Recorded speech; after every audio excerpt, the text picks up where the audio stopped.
Okay, Assalamualaikum dan selamat malam. So, malam ni bersama dengan Cikgu Farah, kita continue dengan kita punya sejarah. Okay, so malam ni Cikgu akan masuk dalam bab 3 iaitu Raja Berperlembagaan dan Demokrasi Berparlimen. So, memang dari awal chapter lagi, Cikgu dah tekankan apa itu Raja Berperlembagaan, apa tu Demokrasi Berparlimen.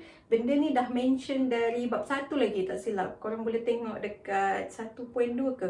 Tak silap 1.2 atau 1.1. Dekat situ ada, dekat awak punya textbook tu, dia ada explain. Tapi boleh cikgu akan tunjukkan untuk dari segi ayat cikgu ataupun ayat yang mudah untuk awak faham.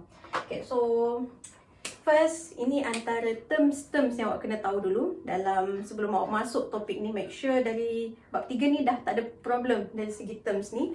Yang pertama, awak kena tahu apa itu pemerintahan beraja. Okay, so kena tahu apa maksud pemerintahan beraja. Pemerintahan beraja bermaksud, cikgu letak kat sini, raja sebagai ketua negara. Cikgu buat short form je. Ketua negara dalam kerajaan. Ataupun awak boleh cakap pemerintahan beraja ni maksudnya rakyat yang menerima sistem raja ataupun menerima raja sebagai ketua negara dalam sesebuah kerajaan. Itu pun boleh. Okay, lepas tu terms yang kedua awak kena tahu raja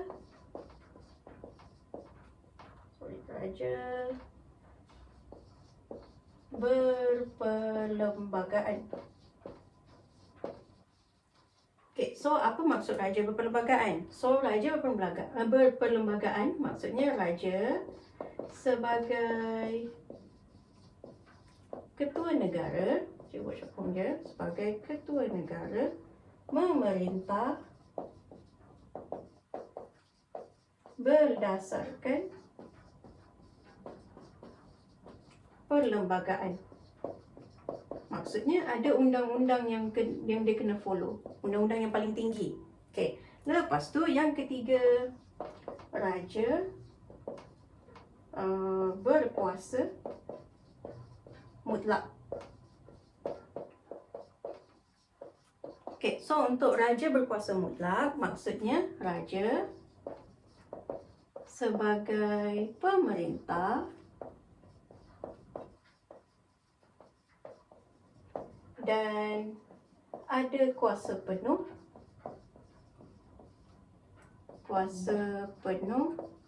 dalam pemerintahan. Maksudnya semua dia kawal, semua dia kontrol. Dari segi undang-undang, pentadbiran, semua dia. Tu maksud raja berkuasa mutlak. Lepas tu yang keempat, awak kena tahu demokrasi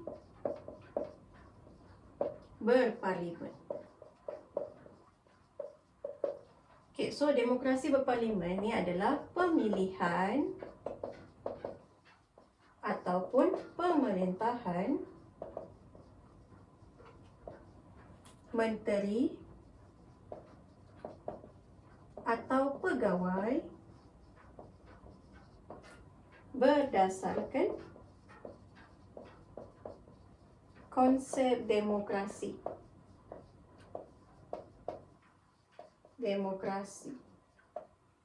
Macam tu, ataupun perwakilan. So mungkin ayat dalam buku teks awak lain sikit. So yang ni ayat yang macam bagi cikgu mudah nak faham. Tapi kalau awak rasa buku teks tu lagi okey, teruskan go on dengan buku teks, tak ada masalah. So this one yang cikgu bagi yang senang sikit awak nak faham. Okay, so ini antara terms yang awak kena tahu. Awak kena tahu maksud pemerintahan beraja, raja berperlembagaan, raja berkuasa mutlak, demokrasi berparlimen. Sebab nanti sampai chapter 5, chapter 6 kena mention je terms-terms ni. So make sure awak dah tak confuse apa maksud dia. Okay, so dah, barulah kita masuk 3.1. Okay, make sure faham ni dulu baru masuk chapter 3 ni. Okay, so cikgu padam.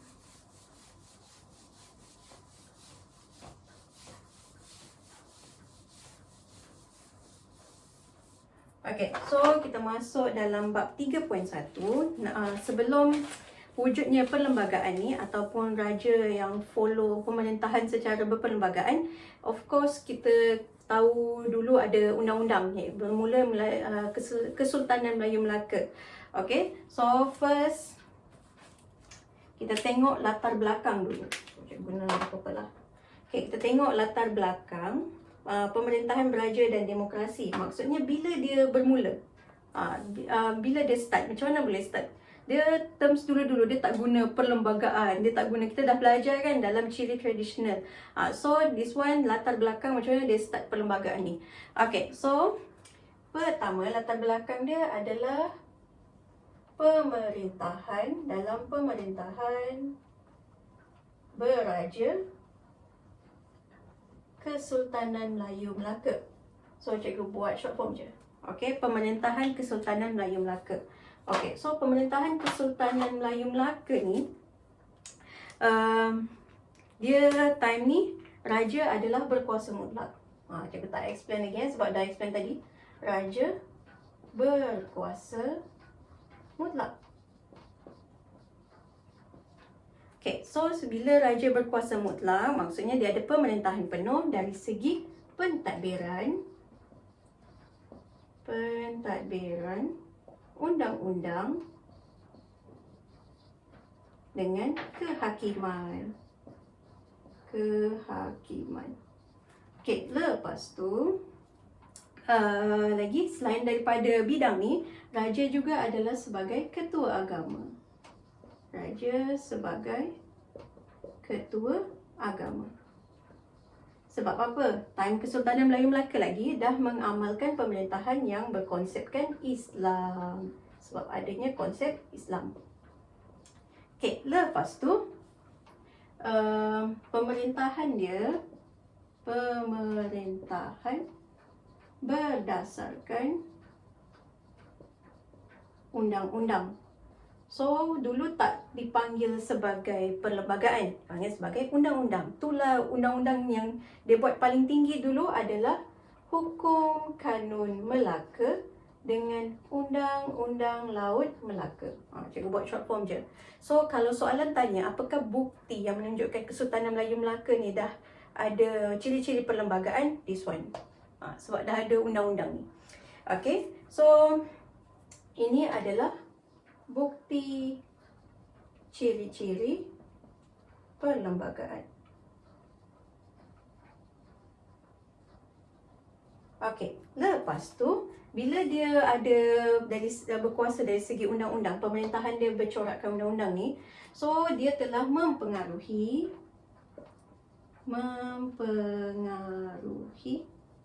adat istiadat dengan adat tradisional, adat tradisi.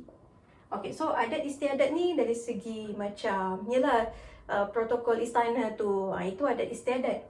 Kalau adat tradisi macam mana? Macam kita punya apa, macam contoh macam apa? Macam Temenggung tu, undang-undang apa, adat pepatih, adat Temenggung, itu adat tradisi. Itu beza dia. So, adat istiadat dengan adat tradisi. Okay, lepas tu Kesultanan Melayu Melaka ni mempengaruhi Kesultanan Melayu yang lain. Apa bukti dia? Bukti dia ni. Pertama, dia ada pertalian dari segi keturunan, dari segi jajahan, dan juga dari segi naungan.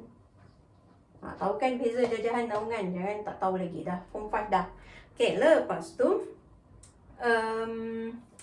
Raja-Raja Melayu ni juga sebagai sumber undang-undang. So cikgu nak tahu mana sini ya. Malas nak padam. Okay, so Raja-Raja Melayu dia menjadi sumber undang-undang. Maksudnya sebarang undang-undang time ni digubal dan diubah, diwujudkan oleh Raja-Raja Melayu tu sendiri. So dia sumber undang-undang. Lepas tu dia juga ketua kerajaan. Lepas tu dia juga ketua agama. So ini conclusion dia, kesimpulan dia, Raja-Raja Melayu Time Kesultanan Melayu Melaka adalah sumber undang-undang, ketua kerajaan, ketua agama, dan dia bertanggungjawab untuk pertahankan adat dan masyarakat Melayu. Lepas tu, semua tindakan dia ni mestilah disahkan oleh raja-raja. Disahkan oleh raja-raja Melayu. Macam tu. So, dia saling berkait, pusing-pusing je macam tu. Ini je dulu. Nanti baru cikgu continue lagi. Time zaman perang sebelum Perang Dunia Pertama, selepas Perang Dunia Pertama, semasa pendudukan Jepun. So, dia nak tunjukkan macam mana bermulanya perlembagaan ni sampailah betul-betul wujudnya perlembagaan persekutuan. So kita akan belajar latar belakang dia dulu. Macam mana dia wujud, macam mana dia muncul. Itu je dulu.